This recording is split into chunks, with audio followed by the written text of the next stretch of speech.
Okay guys, let's talk about logistics.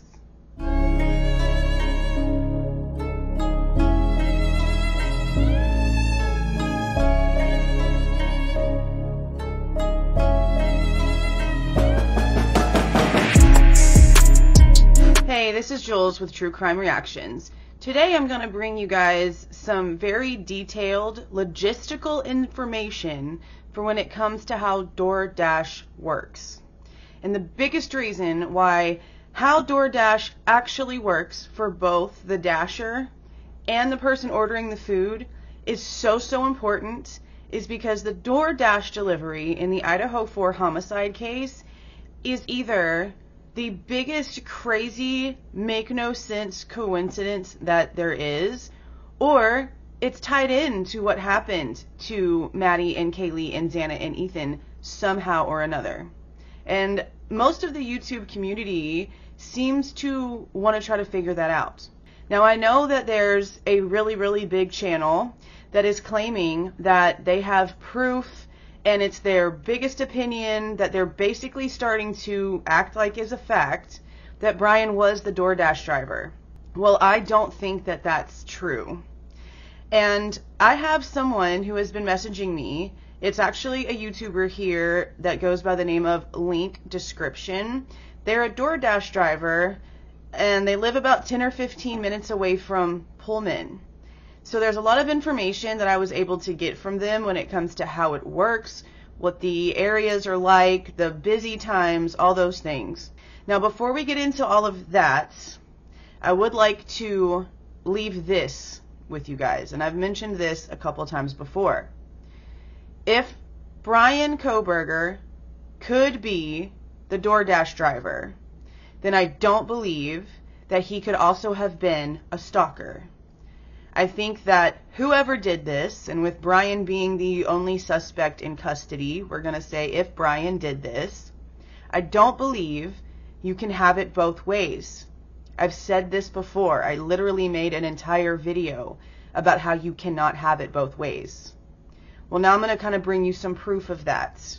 I've had time to gather these together and ask Link Description a couple more questions about how DoorDash actually works whenever you're the dasher, because that's kind of like the biggest thing at this point, right?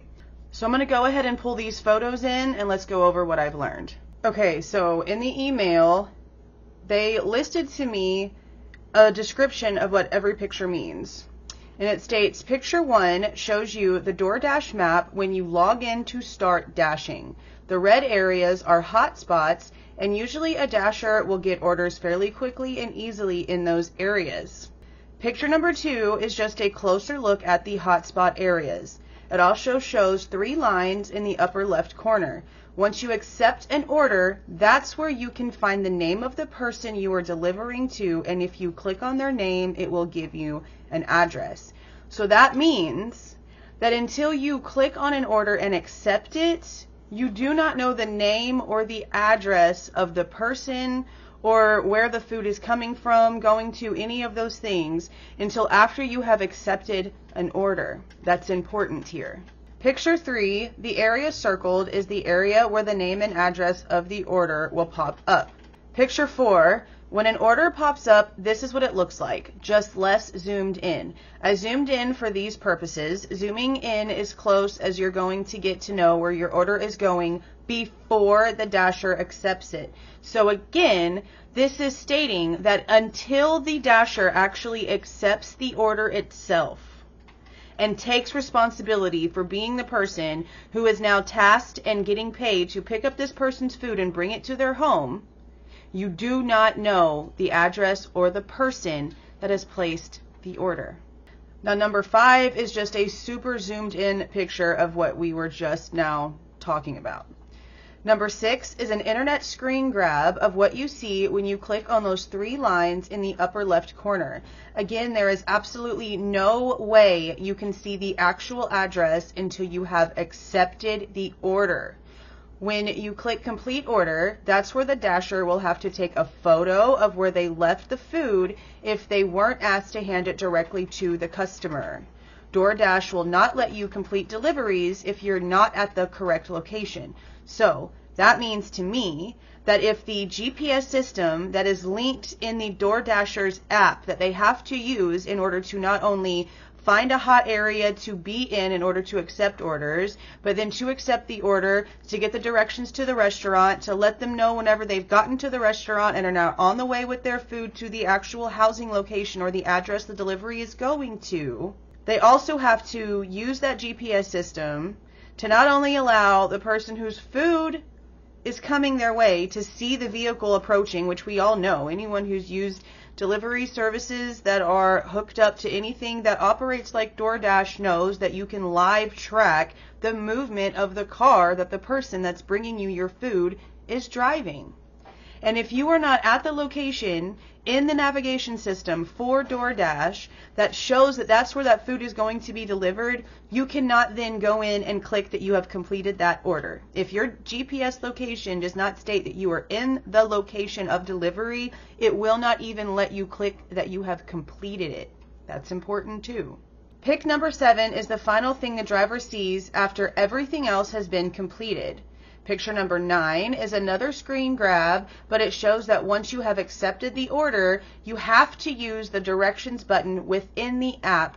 Otherwise, DoorDash does not think that you are on the way. So again, the person who is delivering the food has to have their phone on the entire time. It has to be connected to a network.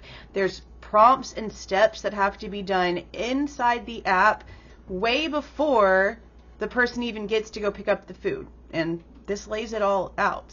So what we have learned from just this small amount of information is huge, because we know that Xana received a DoorDash order at 4 o'clock. Well, that means that either the dasher completed the order and did what they had to do to complete the order inside of DoorDash, showing that a delivery to Xana at that address was received, or they picked that part up on Ring Doorbell. Either or, we know that they've got subpoenas for the DoorDash information. We know that they do. And we know that it came back like this. And we know that law enforcement has already told us that they've talked to the DoorDash driver.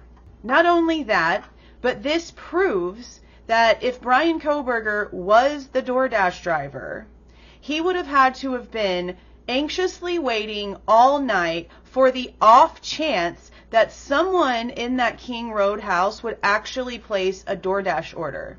Because people ordering food in the middle of the night randomly is not something that someone can count on or schedule. It's completely coincidental happenstance. Not only that, but then also would have to make sure that they clicked and accepted on the correct order, because the person's name in the address is not shown until the order is fully accepted by the dasher.